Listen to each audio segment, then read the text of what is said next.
இன்னைக்கு நம்ம கூட கிரிக்கெட் ரிவ்யூவர் கிரிக்கானந்தா வந்திருக்காரு. இவரை பத்தி சொல்றதுக்கு இன்ட்ரோ எதுவும் தேவையில்ல. இந்த கிரிக்கானந்தா எப்படின்னா பேஷனேட்டான ஒரு கிரிக்கெட் புத்திசாலி. அவரு ப்ரொஃபஷனல் பிறந்து வளர்ந்ததுல இருந்தே இந்த மாதிரி ஃபேண்டசி ஆடின ஒரு கும்பல் நினைக்கிறது. Welcome bro.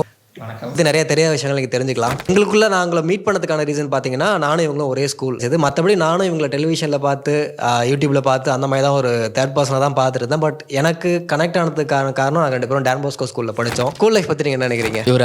இவருங்கிறாரு. ஆக்சுவலி இவர் ஸ்கவுட்ல இருக்கும்போது இவர் சீனியரு, நான் ஜூனியரு. பட் ரொம்ப அதிகமாக பழக்கலாம் கிடையாது. But school life obviously Vijayan ஐயா ஸ்கவுட்டு டான் பாஸ்கோ நிறைய கற்றுக் கொடுத்துச்சு. அவர் நிறைய எங்களுக்கு கற்றுக் கொடுத்தாரு, எப்படி ஹம்பிளாக இருக்கணும் அப்படிங்கிறது, எந்த அளவுக்கு உண்மையாக இருக்கணும்னு சொல்லிட்டு. அப்போலேருந்தே அந்த சிம்பிளிசிட்டினா என்ன மீன்ஸ் நம்ம கூடயே தூங்கி நம்ம கூடயே படுத்து.